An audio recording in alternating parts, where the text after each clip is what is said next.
Hello everyone, good afternoon. तो बेटा हम डिस्कस करेंगे 11th एनसीईआरटी का chapter number 15 body fluid and circulation. Body fluid and circulation जो आपके 11th एनसीईआरटी के चैप्टर नंबर की बात करें तो 193 पर मेंशन है, चैप्टर नंबर 15। ठीक है, तो 11th एनसीईआरटी का हम यहाँ पर ये टॉपिक डिस्कस करेंगे, पेज नंबर 193। ठीक है, तो बॉडी फ्लूइड एंड सर्कुलेशन आप जानते हो टॉपिक के बारे में, बॉडी फ्लूइड एंड सर्कुलेशन के बारे में हम डिस्कस करेंगे। तो बॉडी फ्लूइड एंड सर्कुलेशन जो है यहाँ पर, तो डिफरेंट टाइप के जो एनिमल्स होते हैं, डिफरेंट टाइप के एनिमल्स में आपको डिफरेंट टाइप के यहाँ पर जो मेथड्स, अलग अलग मेथड्स देखने को मिलता है। यहाँ पर जो सब्सटेंसेज है, जो सब्सटेंसेज है उनको यहाँ पर ट्रांसपोर्ट के लिए बॉडी में अलग अलग टाइप के एनिमल्स में अलग अलग प्रकार के क्या देखने को मिलते हैं, मेथड्स देखने को मिलते हैं। ठीक है, सिंपल टाइप के एनिमल्स में हम बात करेंगे, सिंपल टाइप के एनिमल्स में अलग मेथड मिलेंगे। जो कॉम्प्लेक्स टाइप के एनिमल्स हैं उनमें अलग टाइप का मेथड मिलेगा। तो यहाँ पर मोस्ट कॉमन मेथड जो होता है यहाँ पर सब्सटेंसेज के ट्रांसपोर्ट के लिए, तो सब्सटेंसेज के ट्रांसपोर्ट के लिए जो मोस्ट कॉमन मेथड जो है वो क्या है बेटा, ब्लड है। तो यहाँ पर हम बात करेंगे कि किस प्रकार यहाँ पर ब्लड का कौन कौन सा पार्ट है, ये सारी बातें हम यहाँ पर डिस्कस करेंगे। ठीक है, तो यहाँ पर हम देखते हैं कि किस प्रकार यहाँ पर जो एनिमल्स हैं, जैसे हम बात करें सिंपल टाइप के एनिमल्स हैं, जैसे हम बात करें सिलेंट्रेट हो गया, पोरीफेरेंस हो गया, सिलेंट्रेट हो गए। तो यहाँ पर इनमें यहाँ पर सब्सटेंसेस के ट्रांसपोर्ट के लिए यहाँ पर सराउंडिंग में जो वाटर प्रेजेंट होता है, इनके थ्रू यहाँ पर गैसेज एक्सचेंज होती हैं, और जो भी फूड पार्टिकल्स हैं इसी के थ्रू क्या होगा, कैनाल सिस्टम, जैसे पोरीफेरा की बात करें तो कैनाल सिस्टम से बॉडी में एंटर करेगा, एंटर करके यहाँ से ऑस्कुलम में निकल जाएगा, तो यहाँ पर ऑस्कुलम से बाहर यहाँ पर आउट हो जाता है। तो इस प्रकार अलग अलग मेथड्स ट्रांसपोर्ट के जो सब्सटेंसेज हैं उनके ट्रांसपोर्ट के लिए यूज़ होते हैं। और मोस्ट कॉमन मेथड जो है, मोस्ट कॉमन जो यहाँ पर मेथड है वो ब्लड के थ्रू होता है। ब्लड जो है डिफरेंट टाइप के सब्सटेंसेज को क्या करता है, ट्रांसपोर्ट करने का काम करता है। ठीक है, तो हमने यहाँ पर हमने देखा कि किस प्रकार, जैसे हम बात करें इंट्रोडक्शन की बात करें बेटा, तो इंट्रोडक्शन की बात करें तो यहाँ पर हम बात करें कि for healthy functioning all living cells have to be provided with, यहाँ पर जो हम बात करें कि हेल्थी फंक्शनिंग के लिए जो लिविंग सेल्स हैं, क्या है बेटा, लिविंग सेल्स हैं, तो वो क्या करती है, प्रोवाइड करती है। लिविंग सेल्स के लिए न्यूट्रिएंट्स भी चाहिए, ऑक्सीजन भी चाहिए, तो यहाँ पर न्यूट्रिएंट्स प्रोवाइड किया जाता है, ऑक्सीजन प्रोवाइड किया जाता है, और water and other essential substances जो हैं ये हेल्थी जो लिविंग सेल्स है उनको प्रोवाइड किया जाता है हेल्थी फंक्शनिंग के लिए। तो यहाँ पर ये प्रोवाइड किए जाएंगे, तो किसके थ्रू प्रोवाइड किए जाएंगे, तो यहाँ पर जो प्रोवाइड किए जाएंगे तो यहाँ पर हम कुछ ना कुछ ट्रांसपोर्ट के लिए कुछ ना कुछ यहाँ पर मेथड होते हैं। अलग अलग एनिमल्स की बात करें, सिंपल टाइप के जो एनिमल्स हैं तो उनमें सिंपल मेथड देखने को मिलेगा। तो मोस्ट ऑफ कॉमन जो मेथड होता है वो किसके थ्रू होता है बेटा, ब्लड के थ्रू होता है। तो यहाँ पर जो लिविंग सेल है, लिविंग सेल्स के हेल्थी फंक्शनिंग के लिए क्या क्या चाहिए, न्यूट्रिएंट्स चाहिए, यहाँ पर क्या चाहिए, ऑक्सीजन चाहिए, जिससे क्या हो, यहाँ पर सेलुलर रेस्पिरेशन हो सके, सेलुलर रेस्पिरेशन के थ्रू फिर क्या हो सके बेटा, यहाँ पर एनर्जी प्रोड्यूस हो सके, तो मतलब जो फूड पार्टिकल्स हैं उनको ऑक्सीडाइज किया जा सके। ठीक है, तो इसके अलावा वाटर यहाँ पर चाहिए, और भी अदर्स जो असेंशियल सब्सटेंसेज हैं वो लिविंग सेल्स के लिए इम्पोर्टेंट रोल प्ले करते हैं। तो इन सब्सटेंसेज को वहाँ पर सेल तक पहुँचाने के लिए कोई ना कोई माध्यम ज़रूर होता है, तो यहाँ पर कोई ना कोई माध्यम जो होगा। तो अलग हम बात करें सिंपल टाइप के एनिमल्स के लिए, तो उनका सराउंडिंग में जो वाटर है, जैसे हम बात करें सिलेंट्रेट हो गया, यहाँ पर पोरीफेरा सिलेंट्रेट हो गया, टीनोफोर्स हो गया, तो उनकी सराउंडिंग में जो मीडियम है वो जो वाटर है वहाँ से ही सब्सटेंसेज कहाँ पहुँचेंगे, इनकी बॉडी में एंटर करेंगे। और जो कॉम्प्लेक्स एनिमल हैं, कॉम्प्लेक्स एनिमल में हम बात करें तो यहाँ पर मोस्ट कॉमन जो फ्लूइड होता है, बॉडी फ्लूइड जो होता है वो क्या होता है बेटा, ब्लड होता है। तो यहाँ पर ये सब्सटेंसेज को किसके थ्रू पहुँचाया जाता है, ब्लड के थ्रू पहुँचाया जाता है। ठीक है। तो यहाँ पर बात करें बेटा, तो फॉर हेल्थी फंक्शनिंग ऑफ, तो हेल्थी फंक्शनिंग के लिए अब यहाँ पर जो ये एसेंशियल सब्सटेंसेज को, जब ऑक्सीजन हो गया, यहाँ पर न्यूट्रिएंट्स हो गए, यहाँ पर अदर एसेंशियल सब्सटेंसेज हो गए, तो ये बॉडी के थ्रू, यहाँ पर किसी फ्लूइड के थ्रू यहाँ पर बॉडी में पहुँचाया जाएगा, सेल्स तक पहुँचाया जाएगा, और वहाँ पर सेलुलर एक्टिविटी के थ्रू क्या होगा बेटा, लिविंग सेल्स में सेलुलर एक्टिविटी देखने को मिलेगी। सेलुलर एक्टिविटीज़ के थ्रू कुछ ना कुछ सब्सटेंसेज प्रोड्यूस होंगे, यहाँ पर एक्सक्रीटरी सब्सटेंसेज प्रोड्यूस होंगे, जिनको टाइम टू टाइम रिमूव करना जरूरी है, जब भी वो जो हेल्थी फंक्शनिंग कर पाएगी सेल। तो ठीक है, तो यहाँ पर बात करते हैं, for healthy functioning all living cells have to be remove waste and harmful substances.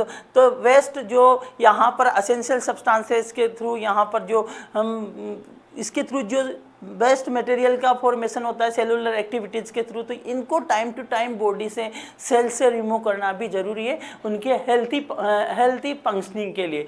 तो यहाँ पर टाइम टू टाइम इनको यहाँ पर रिमूव करने के लिए कुछ ना कुछ मीडियम या कुछ ना कुछ ट्रांसपोर्ट के लिए कुछ ना कुछ फ्लूइड की नीड होती है। तो यहाँ पर मोस्ट कॉमन जो मेथड, जो फ्लूइड यूज़ किया जाता है वो ब्लड होता है कॉम्प्लेक्स एनिमल में। अगर हम सिंपल टाइप के एनिमल्स में की बात करें तो यहाँ पर सराउंडिंग में जो वाटर है, जैसे कैनाल सिस्टम के थ्रू, अगर वाटर वेस्कुलर सिस्टम जैसे हम इकाइनोडर्मेटा की बात करें, और इसके अलावा हम बात करें टिनोफोर हो गया, सिलेंट्रेट हो गया, तो इनमें सिंपल टाइप के एनिमल्स हैं। अरे उनके सराउंडिंग के थ्रू यहाँ पर वाटर का क्या होगा, सर्कुलेशन होगा, उसी के through substances, nutrients, oxygen provide, cell को प्रोवाइड किए जाएंगे, और इन्हीं के साथ ही इनको रिमूव किया जाएगा। ठीक है बच्चों, तो इसके बाद में हम बात करते हैं, तो यहाँ पर हमने बात किया था different group of animals have evolved different method for this transport. तो यहाँ पर ये जो एसेंशियल सब्सटेंसेज है, एसेंशियल सब्सटेंसेज सेल को हेल्थी फंक्शनिंग के लिए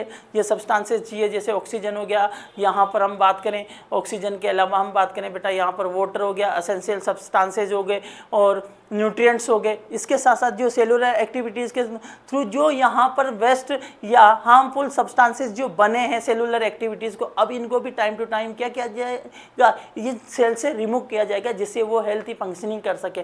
तो इनके रिमूवल के लिए और यहाँ पर ट्रांसपोर्ट के लिए कुछ ना कुछ माध्यम की नीड होती है। तो डिफरेंट टाइप के ग्रुप, जो डिफरेंट ग्रुप हैं एनिमल्स का, तो वहाँ पर यहाँ पर डिफरेंट टाइप के मेथड्स हैं इनके ट्रांसपोर्ट के लिए। जो एसेंशियल सब्सटेंसेज है, यहाँ पर ऑक्सीजन है, इनके लिए, या जो वेस्ट हैं यहाँ पर हार्मफुल सब्सटेंसेज है, इनके ट्रांसपोर्ट के लिए। तो यहाँ पर हम बात करें तो यहाँ पर कुछ डायग्राम दे रखा है, जैसे हम बात करें यहाँ पर हाइड्रा, तो हाइड्रा में वाटर एंटर करेगा, वाटर यहाँ पर गैस्ट्रोवेस्कुलर कैविटी, और यहाँ पर वाटर के थ्रू क्या होगा, वाटर में डिजोल्व सब्सटेंसेज, यहाँ पर ऑक्सीजन है, यहाँ पर न्यूट्रिएंट्स हैं, जो वाटर के थ्रू क्या पहुँचेंगे, इनकी वेस्कुलर कैविटी में पहुँचेंगे। वहाँ पर जो भी इन वाटर में मिले हुए छोटे छोटे यहाँ पर जो भी न्यूट्रिएंट्स हैं, यहाँ पर हम बात करें यहाँ पर छोटे छोटे जो प्लैंक्टन्स हैं, सॉरी हाँ, जो प्लैंक्टन्स वगैरह जो हैं, ये इनके थ्रू यहाँ पर एंटर करेंगे, और यहाँ पर इनका क्या होगा, यहाँ पर डाइजेशन भी होगा, इन न्यूट्रिएंट्स को सेल्स लेगी, सेलुलर एक्टिविटी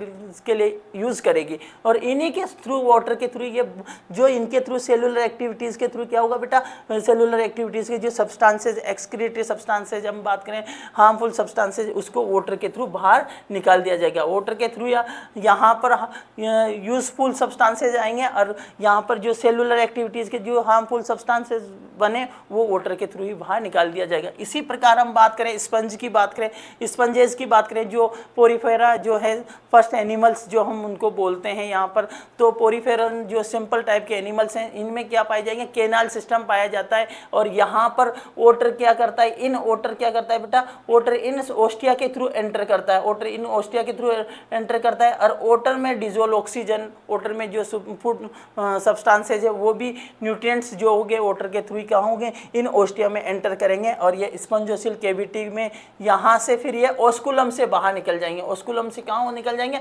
यहाँ पर जो एक बड़ा सा यहाँ पर पोर है, उसको हम क्या बोलते हैं, अपर पार्ट में जो पाया जाता है उसको ओस्कुलम कहते हैं। माइन्यूट पोर जो होते हैं उनको इस क्या बोलेंगे, यहाँ पर हम ओस्टिया कहेंगे, और यहाँ पर जो एक कॉमन केविटी देखने को मिलती है, जिसको हम क्या बोलते हैं, स्पंजोसिल कहते हैं। तो यहाँ पर वाटर के थ्रू क्या होगा बेटा, यहाँ पर यूजफुल सब्सटेंसेज एंटर करेंगे और वाटर के थ्रू जो वेस्ट हार्मफुल सब्सटेंसेज है वो बाहर रिमूव किया जाता है। तो यहाँ पर ये सिंपल टाइप के एनिमल ग्रुप है, तो इनमें यहाँ पर सिंपल टाइप का यहाँ पर ट्रांसपोर्ट के लिए सिंपल टाइप का मेथड देखने को मिलता है। ठीक है, इसी प्रकार हम बात करें जो कॉम्प्लेक्स एनिमल है, कॉम्प्लेक्स ऑर्गेनिज्म है, कॉम्प्लेक्स ऑर्गेनिज्म में यहाँ पर क्या होता है, यहाँ पर कॉम्प्लेक्स ऑर्गेनिज्म में स्पेशल टाइप का क्या देखने को मिलता है बेटा, फ्लूइड देखने को मिलता है। तो यहाँ पर उनकी बॉडी में किसकी में जो कॉम्प्लेक्स एनिमल्स हैं, कॉम्प्लेक्स ऑर्गेनिज्म है, कॉम्प्लेक्स ऑर्गेनिज्म में यहाँ पर इन सब्सटेंसेस के ट्रांसपोर्ट के लिए यहाँ पर क्या देखने को मिलता है, बॉडी फ्लूइड देखने को मिलता है। ठीक है, तो किनके लिए ये जो सब्सटेंस है, हार्मफुल सब्सटेंसेज हो गए, यूजफुल सब्सटेंसेज हो गए, इनके यहाँ पर ट्रांसपोर्ट के लिए यहाँ पर स्पेशल टाइप का फ्लूइड देखने को मिलता है। मोस्ट कॉमन जो यूज किया जाता है, जो body fluid, most common body fluid use किया जाता है वो क्या होता है बेटा, ब्लड होता है। तो blood is the most commonly use body fluid by most of the higher organism including human being. तो यहाँ पर जो ब्लड होता है बेटा, ये इसको जो मैक्सिमम मोस्ट कॉमनली जो यूज़ किया जाता है, जो बॉडी फ्लूइड होता है वो क्या होता है, ब्लड होता है, जो किन में देखने को मिलता है, हायर ऑर्गेनिज्म में देखने को मिलता है, इंक्लूडिंग ह्यूमन बींग्स। हमको भी इसमें हम भी इंक्लूड हैं, जिनमें हमारी बॉडी में क्या देखने को मिलता है, यहाँ पर सब्सटेंसेस को रिमूव कर लिए, यहाँ पर जो हार्मफुल सब्सटेंसेस को रिमूव करने के लिए, जो यूजफुल सब्सटेंसेस को सेल्स तक पहुँचाने के लिए, तो यहाँ पर जो है मोस्ट कॉमन जो मेथड है वो क्या, मोस्ट कॉमन मेथड या जो बॉडी फ्लूइड है वो क्या है, ब्लड है। ठीक है बेटा, तो यहाँ पर हम देख सकते हैं कि जैसे हम क्या करते हैं, कभी आप गए हो डॉक्टर के पास गए हो बेटा, तो डॉक्टर जब क्या करता है, जो डॉक्टर होता है वो जब ब्लड सैंपल लेता है तो ब्लड सैंपल को एक टेस्ट ट्यूब में भरता है। तो टेस्ट ट्यूब में भरता है तो आपको इस टाइप का रेड कलर का ब्लड देखने को मिलता है। किस टाइप का ब्लड देखने को मिलता है, रेड कलर का ब्लड देखने को मिलता है। तो यहाँ पर रेड कलर का जो ब्लड देखने को मिलता है, ये यहाँ पर जो आरबीसी होती है, आरबीसी में हीमोग्लोबिन होता है, और आयरन, ये हीमोग्लोबिन जो होता है आयरन कंटेनिंग पिगमेंट होता है, इसलिए ये कैसा दिखाई देता है, रेड कलर का दिखाई देता है। तो इसमें क्या होगा, आपको रेड कलर के, इसमें कई प्रकार के सब्सटेंसेस देखने को मिलेंगे। कौन कौन से यहाँ पर एलिमेंट्स, ब्लड में कौन कौन से एलिमेंट्स होते हैं वो हम यहाँ पर बात करेंगे। जब क्या करते हैं, सेंट्रीफ्यूगल में रखते हैं तो यहाँ पर आरबीसी और यहाँ पर प्लाज्मा क्या हो जाता है, सेपरेट हो जाता है। तो ब्लड किस किस पार्ट से मिलकर बना होता है, तो ब्लड की बात करें बेटा, तो ब्लड जो होता है एक तो फ्लूइड पार्ट होता है, एक यहाँ पर कार्पोसेल्स होती है। तो यहाँ पर हम बात करते हैं कि कौन कौन से पार्ट यहाँ पर देखने को मिलता है। तो यहाँ पर जो ये जो ब्लड फ्लूइड है, ये जो ब्लड है, इस ब्लड में कौन कौन सा पार्ट होता है, एक तो यहाँ पर प्लाज्मा होता है। प्लाज्मा जो होता है बेटा कितना, 55% प्लाज्मा होता है। जो ब्लड होता है, ब्लड में 55% क्या होता है बच्चों, 55% प्लाज्मा होता है, और यहाँ पर 45% आपको क्या देखने को मिलेगी, ब्लड सेल्स देखने को मिलेगी। ठीक है, तो यहाँ पर बात करें हम, तो ये प्लाज्मा जो होता है, प्लाज्मा में कौन कौन से पार्ट, सबसे ज़्यादा पार्ट जो होता है, ये आपको दो सेग्रीगेट देखने को मिल रहे हैं, सेग्रीगेट सेपरेट पार्ट देखने को मिलता है। जो लिक्विड पार्ट है, जो लिक्विड पार्ट है बेटा, ये लिक्विड पार्ट जो है ये क्या है, प्लाज्मा है। और नीचे जो आपको रेड कलर का दिखाई दे रहा है, ये क्या है, यहाँ पर फॉर्म्ड एलिमेंट्स हैं, यहाँ पर ब्लड सेल्स हैं। ठीक है, तो यहाँ पर हम बात करते हैं, तो प्लाज्मा जो पूरे ब्लड का कितना पार्ट बनाता है, 55% पार्ट बनाता है। कितना पार्ट बनाता है, 55% पार्ट बनाता है पूरे ब्लड का जो प्लाज्मा। और प्लाज्मा में कौन कौन से पार्ट होते हैं, तो सबसे ज़्यादा पार्ट जो होता है इसमें 55% पार्ट जो प्लाज्मा है ब्लड का, उसमें से जो वाटर है वो कितना परसेंट होता है बेटा, 90 से 92% पार्ट जो होता है, 90 से 92% जो होता है वो क्या देखने को मिलता है, आपको वाटर देखने को मिलता है। और इसमें कुछ पार्ट आपको ऑर्गेनिक पार्ट भी देखने को मिलता है, इनऑर्गेनिक पार्ट भी देखने को मिलता है। इनऑर्गेनिक पार्ट की बात करें तो यहाँ पर आयंस देखने को मिलेंगे, साल्ट देखने को मिलेंगे, गैसेस देखने को मिलेगी, और यहाँ पर हम बात करें ऑर्गेनिक पार्ट की बात करें, इसमें ऑर्गेनिक पार्ट की बात करें बच्चों, तो ऑर्गेनिक पार्ट में आपको क्या देखने को मिलेंगे बेटा, विटामिन्स हो गए, न्यूट्रिएंट्स, यहाँ पर न्यूट्रिएंट्स हो गए, एक्सक्रीटरी मैटर हो गए, हार्मोन्स हो गए और प्लाज्मा प्रोटीन हो गई। तो ये जो पार्ट है यहाँ पर ऑर्गेनिक पार्ट में आपको ये पार्ट देखने को मिलेगा। ऑर्गेनिक पार्ट में आपको विटामिन्स देखने को मिलेगी, न्यूट्रिएंट्स देखने को मिलेंगे, एक्सक्रीटरी मैटर देखने को मिलेगा, हार्मोन्स देखने को मिलेंगे, प्लाज्मा प्रोटीन देखने को मिलेंगे। तो प्लाज्मा प्रोटीन कौन कौन सी ऐसी इंपॉर्टेंट प्रोटीन है जो प्लाज्मा में देखने को मिलती है? तो प्लाज्मा प्रोटीन जो है बेटा, एक तो ग्लोबुलिन है जो क्या होती है, डिफेंस में इंपॉर्टेंट रोल प्ले करते हैं, डिफेंस मैकेनिज्म में, हमारी बॉडी में डिफेंस मैकेनिज्म में इंपॉर्टेंट रोल प्ले करती है। तो ग्लोबुलिन प्रोटीन यहाँ पर देखने को मिलेगी। एल्ब्यूमिन प्रोटीन देखने को मिलेगी जो क्या करती है, यहाँ पर मेंटेन करती है बीसीओपी यहाँ पर ब्लड कोलोइडल ऑस्मोटिक प्रेशर को क्या करती है, ब्लड कोलोइडल ऑस्मोटिक प्रेशर को मेंटेन करने का काम करती है। और यहाँ पर प्रोथ्रोम्बिन की बात करें तो प्रोथ्रोम्बिन जो होती है बेटा क्लोटिंग फैक्टर का काम करती है, क्लोटिंग में इंपॉर्टेंट रोल प्ले करती है। यहाँ पर ब्लड क्लोट में यहाँ पर जो प्रोथ्रोम्बिन जो है, ये प्रोथ्रोम्बिन क्या होती है, यहाँ पर ब्लड क्लोटिंग में इंपॉर्टेंट रोल प्ले करती है, ब्लड क्लोट में यहाँ पर हेल्प करेगी और यहाँ पे ब्लड क्लोटिंग में हेल्प करेगी। इसी प्रकार यहाँ पर एक तो प्रोथ्रोम्बिन हो गया, एक फाइब्रिनोजन हो गया। तो ये दोनों जो होते हैं, ये जो प्रोटीन होती है, ये प्रोटीन किस में इंपॉर्टेंट रोल प्ले करती है, यहाँ पर ब्लड क्लोटिंग में इंपॉर्टेंट रोल प्ले करती है। तो पूछा जाता है ग्लोबुलिन का किस में इंपॉर्टेंट रोल होता है, एल्ब्यूमिन का किस में इंपॉर्टेंट रोल होता है, प्रोथ्रोम्बिन का, फाइब्रिनोजन का किस में इंपॉर्टेंट रोल रहता है। तो ये आपको इनके रोल को, इनके फंक्शंस को आपको देखना है, ठीक है। तो यहाँ पर 50% तो 55% तो आपको प्लाज्मा देखने को मिल रहा है, 45% आपको क्या देखने को मिल रहा है, ब्लड के पार्ट में 45। तो ये 50% तो 55% तो आपको प्लाज्मा देखने को मिल रहा है और 45% आपको ब्लड सेल्स, ब्लड एलिमेंट्स आपको देखने को मिल रहे हैं, ठीक है। तो ये देख सकते हो, इस प्रकार आप याद रख सकते हो पूरा अच्छे से। आपको क्वेश्चंस जब पुटअप होते हैं तो उनको भी इजीली आप क्या कर सकते हो, इजीली आप सोल्व कर सकते हो, ठीक है बेटा। तो यहाँ पर हम बात करते हैं, तो यहाँ पर एक क्वेश्चन स्टेटमेंट टाइप के क्वेश्चंस दिया गया है। तो स्टेटमेंट टाइप का क्वेश्चन है, तो यहाँ पर पूछा जाता है कि plasma is straw coloured viscous fluid constituting 55% of the blood. जो प्लाज्मा होता है स्ट्रो, यहाँ पर कैसा होता है, स्ट्रो कलर्ड होता है ना, विस्कस फ्लूइड होता है, ठीक है बेटा। तो जो प्लाज्मा आप देख सकते हो, यहाँ पर जो प्लाज्मा का कलर देख सकते हो, भूसे के कलर का, भूसे का कलर जो पहला येलो, थोड़ा सा लाइट येलो आपको कलर देखने को मिलता है। और ये कैसा फ्लूइड होता है, विस्कस चिपचिपा फ्लूइड होता है। कैसा होता है बेटा, विस्कस फ्लूइड होता है। और यहाँ पर विस्कस फ्लूइड होगा और साथ के साथ कितना ब्लड का कितना पार्ट बनाता है बेटा, ये 55% पार्ट बनाता है। तो ये स्टेटमेंट जो है ये क्या है, सही है, करेक्ट स्टेटमेंट है। इसके अलावा 90 से 92% of plasma is water and protein contribute 6 to 8%, सही बात है। यहाँ पर प्लाज्मा जो होता है, प्लाज्मा कितना प्लाज्मा का 90 से 92% पार्ट जो होता है वो क्या बनाता है बेटा, प्लाज्मा का 90 से 92% पार्ट जो होता है वो तो क्या बनाता है, यहाँ पर वाटर बनाता है। और यहाँ पर प्रोटीन पार्ट जो होता है, ये प्रोटीन पार्ट कितना होता है, प्रोटीन पार्ट जो होता है यहाँ पर 6 to 8% होता है, ठीक है। और वाटर पार्ट जो होता है ये कितना होता है बच्चों, यहाँ पर 90 से 92% पार्ट होता है। तो ये भी सही है। इसके अलावा globulin are needed for the clotting and coagulation of the blood. नहीं, क्लोटिंग में इसका इंपॉर्टेंट रोल नहीं होता है, इसका तो किस में होता है, डिफेंस में होता है। तो डिफेंस बॉडी में डिफेंस मैकेनिज्म में इंपॉर्टेंट रोल प्ले करता है। फाइब्रिनोजन आर प्राइमरली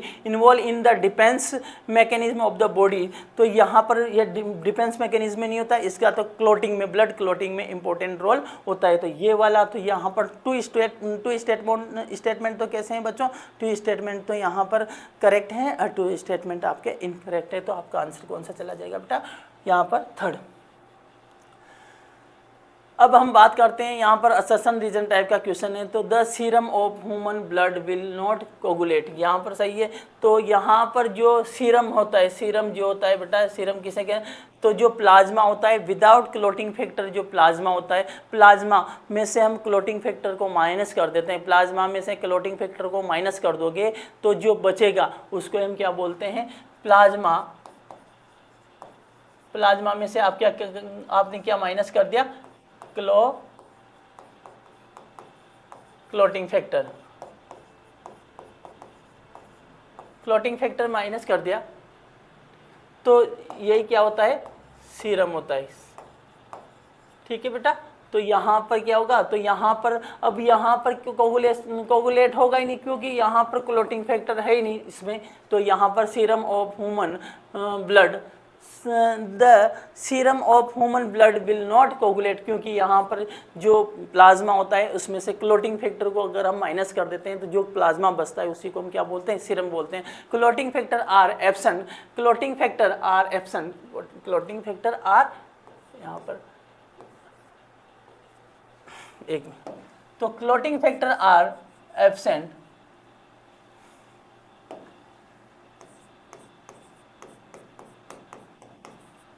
तो क्लोटिंग फैक्टर माइनस क्या होता है बेटा, clotting plasma minus clotting factor, ये हम क्या बोलते हैं, सीरम। तो clotting factors are absent in serum, तो सही बात है क्योंकि यहाँ पर ये नहीं होता है, यहाँ पर सीरम ब्लड में जो प्लाज्मा होता है, प्लाज्मा में क्लोटिंग फैक्टर को माइनस कर देंगे तो जो प्लाज्मा बचेगा उसी को सीरम कहेंगे। अब ये सीरम क्यों कोगुलेट नहीं होता, क्योंकि यहाँ पर क्या नहीं है बेटा, क्लोटिंग फैक्टर नहीं है, इसीलिए ये क्या होता है, यहाँ पर दोनों स्टेटमेंट जो होते हैं दोनों के दोनों स्टेटमेंट करेक्ट हैं, साथ के साथ ये एक्सप्लेन करता है, असर्शन को एक्सप्लेन करता है। तो यहाँ पर क्या हो जाएगा, both A and R are correct and R is the correct explanation of A, सही बात है।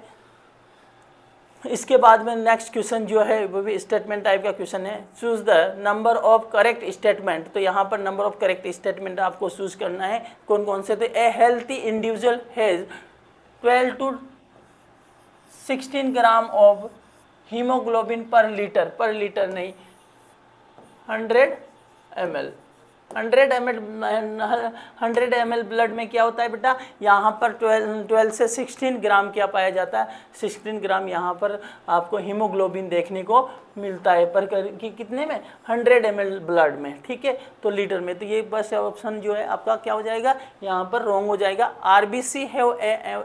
RBC have an average life spawn 120 days, ये सही बात है। यहाँ पर आरबीसी का जो लाइफ स्पॉन है वो कितना होता है, 120 डेज का होता है बच्चों। तो यहाँ पर ये जो क्वेश्चन है स्टेटमेंट बी जो है वो करेक्ट है। RBC are formed in yellow bone marrow in adult, yellow नहीं बेटा, यहाँ पर रेड,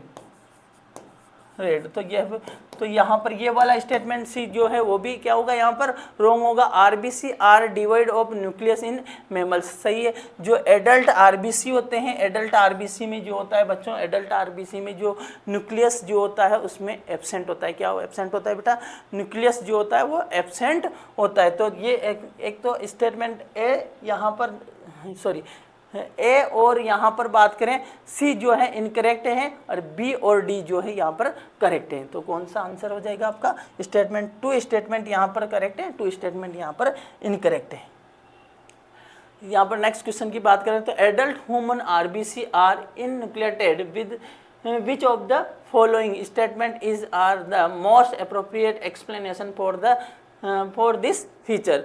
तो यहाँ पर बात करें बेटा तो कौन सा स्टेटमेंट यहाँ पर दिया गया है, they do not need to reproduce, they are somatic cells, they do not metabolise, all their internal space is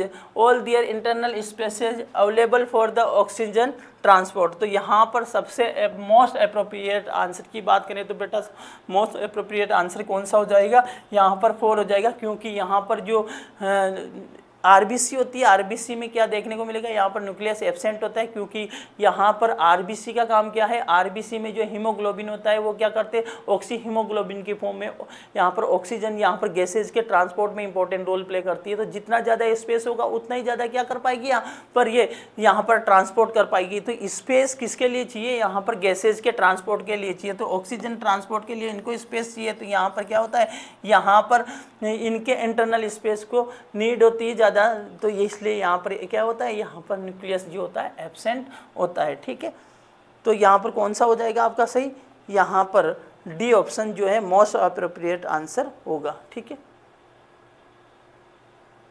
ये वाला आपका मोस्ट अप्रोप्रिएट आंसर होगा। मेमल्स आरबीसी जो होती है कैसी होता है बेटा, बाइकैनकेव होती है, सर्कुलर होती है, नॉन न्यूक्लिएटेड होती है। ठीक है, तो यहाँ पर आंसर फर्स्ट ही आपका सही हो जाएगा। बाइन्यूक्लियर यहाँ पर बाइकॉनकेव होगी, सर्कुलर फॉर्म में पाई जाएगी, नॉन न्यूक्लिएटेड यहाँ पर होगी। तो कौन सा आंसर हो जाएगा आपका, तो फर्स्ट ऑप्शन आपका सही होगा। ठीक है, तो अब यहाँ पर हम बात करते हैं, जैसे हम बात करें बेटा आरबीसी की बात करें, तो आरबीसी जो होती है, आरबीसी किस टाइप की हैं, कहाँ पर अब देखने को मिलती है, तो यहाँ पर आरबीसी की साइज़ की बात करें 7.5 माइक्रोन इसकी साइज़ देखने को मिलती है। और आरबीसी जो होती है, यहाँ पर क्या होगा बेटा, RBC produce in red bone marrow, तो आरबीसी का फॉर्मेशन कहाँ होता है, रेड बोन मेरो में आरबीसी का फॉर्मेशन होता है, most abundant cell of the body. तो आरबीसी जो होती है इनका फॉर्मेशन तो कहाँ होगा, ये आरबीसी का प्रोडक्शन कौन करती है, जो लॉन्ग बोन मेरो होती है, लॉन्ग बोन्स होती है, उनमें पाए जाने वाला जो रेड बोन मेरो है उनमें यहाँ पर आरबीसी का फॉर्मेशन होता है। और ये आरबीसी जो होती है बेटा most abundant cells of the body, तो सबसे ज़्यादा मोस्ट अबंडेंट सेल होती है, जिनकी संख्या की बात करें, जिनके नंबर की बात करें, तो यहाँ पर 5 से 5.5 मिलियन पर mm³ ऑफ ब्लड में यहाँ पर आरबीसी देखने को मिलती हैं। तो इतनी ज़्यादा नंबर में ये आरबीसी होती है। और ये मोस्ट यहाँ पर सेल्स जो होती है, मोस्ट अबंडेंट सेल होती है हमारी बॉडी में पाई जाने वाली, 5 से 5.5 मिलियन पर mm³ ऑफ ब्लड। और इसके लाइफ स्पैन की बात करें तो लाइफ स्पैन कितना होता है, यहाँ पर एवरेज लाइफ स्पैन की बात करें बेटा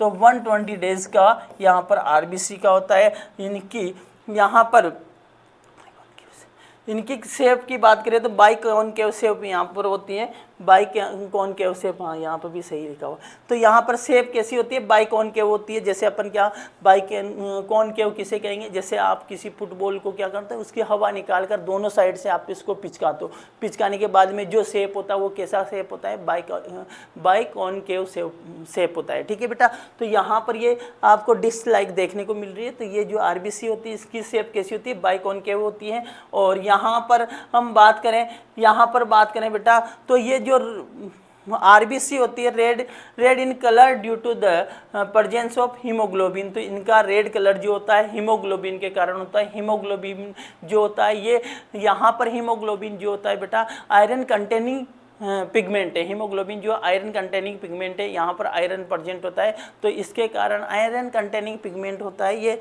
हीमोग्लोबिन। इसके हीमोग्लोबिन के कारण ही इसका कलर कैसा होता है बच्चों, इसका कलर जो होता है रेड कलर का होता है। ठीक है, और यहाँ हम बात करें तो ये आरबीसी जो होती है इसकी लाइफ स्पैन कितनी होती है, 120 डेज की होती है। उसके बाद में ये कहाँ पर डिस्ट्रॉय हो जाती है बेटा, तो ये यहाँ पर कहाँ पर डिस्ट्रक्शन हो जाता है, इनका डिस्ट्रॉय कहाँ हो जाती है, स्प्लीन में इनका डिस्ट्रक्शन हो जाता है, डिस्ट्रॉय हो जाती है। इसलिए स्प्लीन को हम क्या बोलते हैं, यहाँ पर हम क्या बोल सकते हैं, स्प्लीन जो होती है एक तरह से आरबीसी का कब्रगाह भी हम इसको कह सकते हैं। ठीक है बेटा, इसके बाद में यहाँ पर आप देख सकते हो कि यहाँ पर है नो ऑर्गेनेल्स, आरबीसी में कोई ऑर्गेनेल्स, यहाँ पर ऑर्गेनेल्स एब्सेंट होते हैं। और मेमेलियन आरबीसी जो होती है अन्यूक्लिएटेड होती है, मेमेलियन आरबीसी जो होती है अन्यूक्लिएटेड होती है, यहाँ पर न्यूक्लियस नहीं पाया जाता है। इनिशियल स्टेज की बात करें तो जब इनका प्रोडक्शन, इनका फॉर्मेशन होता है तो इनिशियल स्टेज में तो आपको क्या देखने को मिलेगा बेटा, यहाँ पर आरबीसी में आपको न्यूक्लियस देखने को मिलता है। जब ये मैच्योर होती है तो मैच्योर होने पर इनमें न्यूक्लियस जो होता है डिसअपीयर हो जाता है, क्योंकि यहाँ पर स्पेस ज़्यादा से ज़्यादा स्पेस चाहिए किसके लिए, ऑक्सीजन के ट्रांसपोर्ट के लिए। ठीक है, तो ये तो आरबीसी की बात हो गई। ठीक है, तो आरबीसी के अलावा अब हम बात करते हैं, यहाँ पर आरबीसी के अलावा हम बात करते हैं किसकी, डब्ल्यूबीसी की। तो ये फॉर्म्ड एलिमेंट हैं। यहाँ पर जो ब्लड एलिमेंट्स हैं यहाँ पर बात करें तो कौन कौन सा, तो आरबीसी हो गई। आरबीसी के अलावा हम बात करें यहाँ पर डब्ल्यूबीसी की, तो डब्ल्यूबीसी जो होती हैं यहाँ पर ग्रेनुलोसाइट्स, ग्रेनुलोसाइट्स हैं ग्रेनुलोसाइट्स यहाँ पर जब आप क्या करते हो यहाँ पर जो डब्ल्यूबीसी की बात करें बेटा, तो डब्ल्यूबीसी जो होती है यहाँ पर ग्रेनुलोसाइट्स क्यों, यहाँ पर ग्रेन्स छोटे छोटे जब इनका स्टेन करते हैं तो आपको क्या देखने को मिलते हैं, इनमें ग्रेन्स देखने को मिलते हैं छोटे छोटे यहाँ पर, इसलिए इनको ग्रेनुलोसाइट्स कहेंगे। और अग्रेनुलोसाइट्स जिनमें कोई यहाँ पर किसी प्रकार के ये देखने को नहीं मिलेंगे। ठीक है, तो ग्रेनुलोसाइट अग्रेनुलोसाइट में कौन कौन से, तो याद रखना है कौन से अग्रेनुलोसाइट्स हैं, कौन से WBC ग्रेनुलोसाइट है, कौन से अग्रेनुलोसाइट है। तो ग्रेनुलोसाइट्स की बात करें तो acidophils, basophils, neutrophils, acidophils, basophils, neutrophils. तो यहाँ पर एसिडोफिल्स की बात करें जिसको इओसिनोफिल भी कहा जाता है, एसिडोफिल या इओसिनोफिल्स, तो ये ग्रेनुलोसाइट जो होती है एसिडिक नेचर की जो डाई होती है उससे क्या होता है बेटा, एसिडिक नेचर की डाई से क्या होता है, ये स्टेन होती है। तो इसलिए इसको हम क्या बोलते हैं, एसिडोफिल्स, जैसे इओसिनोफिल, इओसिन जो डाई होती है, इओसिन जो डाई होती है उससे ये क्या होती है, स्टेन हो जाती है, क्योंकि एसिडिक नेचर की जो डाई होती है उसी से ये क्या होती है, यहाँ पर स्टेन होती है। तो इसको क्या कहा जाता है बेटा, इओसिनोफिल्स भी कहा जाता है। यहाँ पर आप इओसिनोफिल्स की देखें तो यहाँ पर आपको किस प्रकार का न्यूक्लियस देखने को मिल रहा है, बाइलोब्ड न्यूक्लियस आपको देखने को मिल रहा है। ठीक है, तो इसका जो एसिडोफिल्स या इओसिनोफिल्स होती है इसका काम क्या है, प्रोटेक्ट अगेंस्ट एलर्जी या इन्फेक्शन। तो एसिडोफिल्स या इओसिनोफिल्स जो होती है बेटा ये क्या करती हैं, यहाँ पर क्या करती हैं, ये प्रोटेक्ट करती हैं एलर्जी से और इन्फेक्शन से, हमें क्या करती है, प्रोटेक्शन प्रोवाइड करती है। इसके अलावा बेसोफिल्स की बात करें तो बेसोफिल्स जो होती है बेसिक डाई से, यहाँ पर क्या होती है, बेसोफिल जो होती है जो ग्रेनुलोसाइट है, कौन सी WBC जिसको हम ग्रेनुलोसाइट कहते हैं, जो किससे डाई होती है, ये बेसिक डाई से क्या होती है बेटा, बेसिक डाई से क्या होती है, यहाँ पर स्टेन होती है, तो इसलिए इसको बेसोफिल्स भी कहा गया है। बेसोफिल जो होती है सिक्रेट करती है हिपेरिन, हिस्टामिन, सेरोटोनिन। जिस प्रकार हम बात करें टिश्यू में पाई जाने वाली जो मास सेल होती है, क्या होती है बच्चों, जो टिश्यू में पाई जाने वाली मास सेल जो होती है, मास सेल भी क्या करती है, यहाँ पर सिक्रेट करती हैं हिपेरिन, हिस्टामिन, सेरोटोनिन। उसी प्रकार हम बात करें ब्लड की बात करें तो ब्लड में जो WBC पाई जाती है, ब्लड में जो WBC पाई जाती है, तो WBC में यहाँ पर अग्रेनुलोसाइट टाइप की जो बेसोफिल है यह भी क्या करती हैं, या मास सेल की तरह यहाँ पर हिपेरिन, हिस्टामिन, सेरोटोनिन का सिक्रेशन करती है। इसके साथ साथ हम बात करें न्यूट्रोफिल्स की, न्यूट्रोफिल्स की बात करें बेटा तो न्यूट्रोफिल्स जो है ये फेगोसाइटिक नेचर की होती है। न्यूट्रोफिल्स जो होती है फेगोसाइटिक नेचर की होती है, सबसे ज़्यादा मोस्ट अबंडेंट होती है, इनका नंबर जो होता है सबसे ज़्यादा होता है। इसी प्रकार हम बात करें अग्रेनुलोसाइट्स, अग्रेनुलोसाइट्स की बात करें तो अग्रेनुलोसाइट में हम बात करें तो यहाँ मोनोसाइट, लिम्फोसाइट, मोनोसाइट और लिम्फोसाइट, मोनोसाइट, लिम्फोसाइट। ठीक है, तो मोनोसाइट जो होती है बेटा, यहाँ पर मोनोसाइट जो होती है ये भी फेगोसाइटिक नेचर की होती है, यहाँ पर ये भी फेगोसाइटिक नेचर की, ये भी फेगोसाइटिक नेचर की होती है। जैसे ये जब ब्लड में होती हैं, ये मोनोसाइट जब क्या होती है, ब्लड में होती है, तो यहाँ पर जो WBC है, ये WBC जो मोनोसाइट है, अग्रेनुलोसाइट टाइप की जो WBC है, जो कहाँ ब्लड में होती है तो इसको मोनोसाइट कहते हैं। जब ये टिश्यू स्पेस में चली जाती हैं, डायपिडेसिस प्रोसेस के थ्रू टिश्यू स्पेस में चली जाती है तो इसको मैक्रोफेजेज कहा जाता है। ठीक है, लार्ज साइज की होती है। ठीक है, इसके बाद में हम बात करें लिम्फोसाइट जो होती है, लिम्फोसाइट क्या होती है बेटा, इम्यून रेस्पॉन्स करती है, immune response important role play करती है, इम्यून रेस्पॉन्स। तो ये लिम्फोसाइट भी 2 टाइप की होती हैं, एक तो यहाँ पर T लिम्फोसाइट और B लिम्फोसाइट, T लिम्फोसाइट और B लिम्फोसाइट। तो ये जो है यहाँ पर लिम्फोसाइट जो होती हैं इम्यून रेस्पॉन्स करती हैं, यहाँ इम्यूनिटी के लिए इंपॉर्टेंट रोल प्ले करती हैं। यहाँ पर इसके अलावा हम बात करें प्लेटलेट्स जो होती है रेस्पॉन्सिबल होती है फॉर ब्लड क्लॉटिंग। तो प्लेटलेट्स जो होती है बेटा ये जो अलग टाइप का जो यहाँ पर ये है, क्या नाम है, ब्लड सेल्स हैं एक तरह की। हम बात करें ब्लड एलिमेंट्स की बात करें तो यहाँ पर क्या है, प्लेटलेट्स, जो ये प्लेटलेट्स जो होती हैं यहाँ पर जो मेगाकैरियोसाइट्स होती है बोन मेरो में, उनके फ्रेगमेंटेशन से इनका फॉर्मेशन होता है। जो प्लेटलेट्स होती है जो किसमें इंपॉर्टेंट रोल प्ले करती है, ब्लड क्लॉटिंग में इंपॉर्टेंट रोल प्ले करती है। किसमें इंपॉर्टेंट रोल प्ले करती है बच्चों, ब्लड क्लॉटिंग में ये इंपॉर्टेंट रोल प्ले करती है। ठीक है बेटा, तो यहाँ पर हम देख सकते हैं किस टाइप का क्वेश्चन, यहाँ पर एक क्वेश्चन दिया गया है तो इसको मैच द कॉलम टाइप का क्वेश्चन है, मैच द कॉलम टाइप का क्वेश्चन है। इरिथ्रोसाइट की बात करें तो इरिथ्रोसाइट जो होती है क्या करती है, इरिथ्रोसाइट जो होती है यहाँ most abundant white blood cells and the main phagocytic cell of the blood, नहीं, यहाँ पर least abundant white blood cells release histamine granules, resist infection and are associated with the allergic reaction, blood cells that contain hemoglobin and transport oxygen। तो यहाँ पर एक इससे एक का क्या हो जाएगा, 4 हो जाएगा। तो यहाँ पर एक का 4, एक तो इस वाले ऑप्शन में, एक तो इस वाले ऑप्शन में भी नहीं है और इस वाले ऑप्शन में भी नहीं है। यहाँ पर एक और 2। तो इसके बाद में इयोसिनोफिल की बात करें बेटा, इयोसिनोफिल जो होता है बी जो होता है, यहाँ पर इयोसिन किससे resist infection and are associate with the allergic reaction. तो एलर्जिक रिएक्शन से कौन एसोसिएट होता है, यहाँ पर कौन एसोसिएट होता है, इयोसिनोफिल होता है। इयोसिनोफिल जो होती है ये एलर्जिक रिएक्शन से एसोसिएट होती है। इसके साथ हम बात करें बच्चों, यहाँ पर न्यूट्रोफिल्स जो फेगोसाइटिक नेचर की होती है, मोस्ट अबंडेंट होती है। तो यहाँ पर न्यूट्रोफिल्स जो होती है most abundant white blood cells that main phagocytic cell of the blood. Main phagocytic cell हो तो सी में कौन सा हो जाएगा 1, सी में 1। और डी की बात करें बेसोफिल्स जो होता है least abundant white blood cells release histamine granules. तो यहाँ पर बेसोफिल्स जो होती हैं ये क्या रिलीज करती है, हिस्टामिन रिलीज करती हैं। और हमने यहाँ पर देखा था कि ये जैसे यहाँ पर ये जो बेसोफिल्स हैं जो जिस प्रकार मास सेल्स रिलीज करती है हिपेरिन, हिस्टामिन, सीरोटोनिन, उसी प्रकार ये क्या करती है बेटा, यहाँ पर बेसोफिल भी जो होती है ये क्या करती है, यहाँ पर हिस्टामिन ग्रेन्यूल्स यहाँ पर क्या करती है रिलीज करती है। साथ के साथ लिस्ट अबंडेंट है, ये सबसे कम नंबर में ये होती है और सबसे ज़्यादा नंबर में जो होती है वो मोस्ट अबंडेंट कौन होती है, यहाँ पर न्यूट्रोफिल्स होती है। सबसे ज़्यादा नंबर में जो पाई जाएगी वो कौन सी हो जाएगी, सबसे ज़्यादा नंबर में पाई जाएगी न्यूट्रोफिल्स, ठीक है, न्यूट्रोफिल्स। और सबसे कम में जो पाई जाएगी बेसोफिल्स, ठीक है।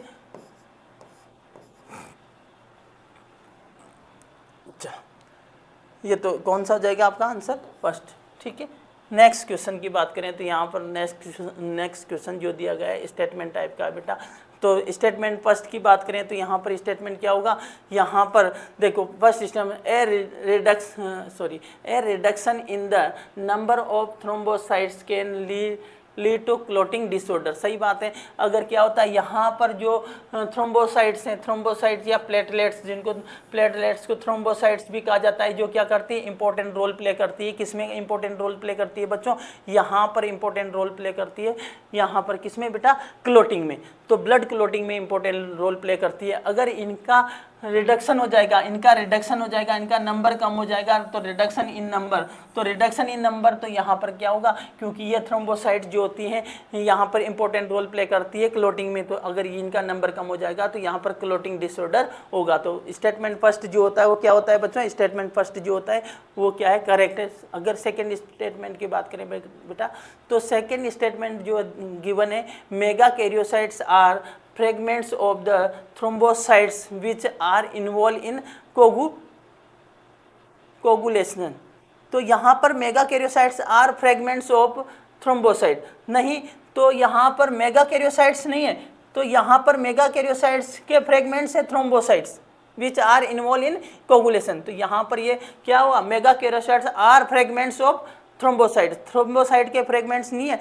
थ्रोम्बोसाइट जो है ये है किसके, मेगा कैरियोसाइट्स के। थ्रोम्बोसाइट या प्लेटलेट्स जो है बेटा, मेगा कैरियोसाइट्स जो होती है रेड बोन मेरो में जो सेल्स होती है, इनके फ्रेगमेंट से क्या बनते हैं, प्लेटलेट या थ्रोम्बोसाइट्स बनते हैं। प्लेटलेट्स को हम थ्रोम्बोसाइट्स कहते हैं। जो ये प्लेटलेट या थ्रोम्बोसाइट्स जो होते हैं इनके फ्रेगमेंट्स हैं किसके, मेगा कैरियोसाइट के फ्रेगमेंट्स हैं, जो इंपॉर्टेंट रोल प्ले करते हैं किसमें, क्लॉटिंग में। तो यहाँ पर कोगुलम में या क्लॉटिंग में तो इन्वॉल्व होते हैं। तो यहाँ पर ये क्या होगा, थोड़ा सा ये जो है थ्रोम्बोसाइट्स वहाँ होता है, कैरियोसाइट्स यहाँ तो फ्रेगमेंट्स ऑफ क्या है, फ्रेगमेंट्स, तो megakaryocyte are the fragments, नहीं thrombocyte are the fragments of megakaryocytes, ठीक है। तो ये वाला तो कौन सा हो जाएगा आपका, statement 1 is correct but statement 2 is incorrect, ठीक है। अब हम बात करते हैं बेटा एबीओ सिस्टम की बात करते हैं, ब्लड ग्रुप की बात करते हैं। एबीओ सिस्टम या ब्लड ग्रुप की बात करें बच्चों, तो एबीओ सिस्टम या ब्लड ग्रुप की बात करें तो यहाँ पर क्या होता है बच्चों, तो जो एंटीजन होते हैं, एंटीबॉडीज़ होते हैं, ये कहाँ पर प्रेजेंट होते हैं या इंपॉर्टेंट रोल प्ले करते हैं यहाँ पर किस प्रकार का। तो यहाँ पर एबीओ ब्लड सिस्टम की बात करें, एबीओ ब्लड ग्रुप की बात करें बेटा, तो यहाँ पर इस टेबल से हम यहाँ पर बात करेंगे। तो ये तो ब्लड ग्रुप हो गया ए बी ओ, तो हम ब्लड एबीओ ब्लड सिस्टम की बात करें, ABO सिस्टम की बात करें तो यहाँ पर किस टाइप के ब्लड ग्रुप देखने को मिलता है? A ब्लड ग्रुप हो गया, बी ब्लड ग्रुप हो गया, AB ब्लड ग्रुप हो गया और O ब्लड ग्रुप हो गया। तो इस टाइप के ब्लड ग्रुप देखने को मिलता है। इसके साथ साथ जो एंटीजन होते हैं, ये एंटीजन कहाँ पर पाए जाते हैं? ये जो ब्लड ग्रुप होता है इसी के अकॉर्डिंग जो एंटीजन पाया जाएगा उसी का ब्लड ग्रुप कहा जाता है। जैसे ये एंटीजन, तो ए ब्लड ग्रुप किसे कहें? अगर उसकी आरबीसी पर क्या पाया जा रहा है? एंटीजन। उसकी सरफेस पर, आरबीसी के सरफेस पर क्या पाया जा रहा है बेटा? एंटीजन पाया जा रहा है। तो कौन सा एंटीजन पाया जा रहा है? ए एंटीजन पाया जा रहा है, तो उसका ब्लड ग्रुप क्या होगा? ए होगा। बी पाया जा रहा है तो बी होगा। अगर दोनों टाइप के एंटीजन है, ए और बी, तो उसको ए बी कहेंगे। अगर किसी भी प्रकार का एंटीजन नहीं है तो उसको हम क्या बोलेंगे? यहाँ पर ओ ब्लड ग्रुप कहेंगे। तो अगर क्या होगा बच्चों, यहाँ पर जैसे ए है तो यहाँ पर ये ब्लड ग्रुप है, तो यहाँ पर जो एंटीजन्स प्रेजेंट हैं इसकी सरफेस पे, आरबीसी की सरफेस पे किस टाइप के एंटीजन्स हैं? ए टाइप के एंटीजन है, इसलिए इसको ए ब्लड ग्रुप कहा गया। यहाँ पर हम बात करें बेटा, तो यहाँ पर हम बात करें तो बी जो है, यहाँ पर जो एंटीजन है वो किस टाइप के हैं बच्चों? यहाँ पर बी टाइप के एंटीजन है, इसलिए यहाँ पर ब्लड ग्रुप का कौन सा होगा? बी होगा। अगर यहाँ पर ए बी है, ए बी है, बी बी है, दोनों प्रकार के एंटीजन इसकी आरबीसी की सरफेस पे देखने को मिल रहा है, इसलिए इसको क्या बोला जाता है बेटा? ए बी ब्लड ग्रुप कहा जाता है। अगर आरबीसी की सरफेस पर किसी भी प्रकार का क्या नहीं है बच्चों? किसी भी प्रकार का एंटीजन्स नहीं है, तो यहाँ पर इसको क्या बोलते हैं? ओ ब्लड ग्रुप कहा जाता है। क्या कहा जाता है बेटा? ओ ब्लड ग्रुप कहा जाता है। तो ये एंटीजन की प्रेजेंस और एब्सेंस की बेसिस पर हमने ब्लड ग्रुप बताया। और साथ के साथ हम बात करते हैं, अगर देखो बेटा, अगर क्या है, ब्लड ग्रुप ए है, ए ब्लड ग्रुप मतलब उसकी सरफेस पर यहाँ पर एंटीजन कैसा है? ए, तो यहाँ पर प्लाज्मा में किस टाइप का एंटीजन होगा? प्लाज्मा में बी टाइप का होगा। अगर यहाँ पर क्या है बच्चों, यहाँ पर बी टाइप का क्या है बेटा? एंटीजन है, बी टाइप का एंटीजन है आरबीसी की सरफेस पे, तो यहाँ पर जो प्लाज्मा होता है, प्लाज्मा में यहाँ पर किस टाइप का एंटीबॉडी होगा? यहाँ पर ए टाइप का होगा। अगर ए टाइप की एंटीजन है तो बी टाइप का क्या होगा? यहाँ पर एंटीबॉडी होगा प्लाज्मा में। अगर बी टाइप की है तो ए टाइप का, जस्ट इसका उल्टा होगा। अगर यहाँ पर क्या होगा बच्चों? दोनों टाइप की क्या है बेटा? ए भी है और बी भी है, दोनों टाइप के एंटीजन प्रेजेंट हैं, तो यहाँ पर एंटीबॉडी नहीं होगी, कोई एंटीबॉडी नहीं होगी, यहाँ पर कोई भी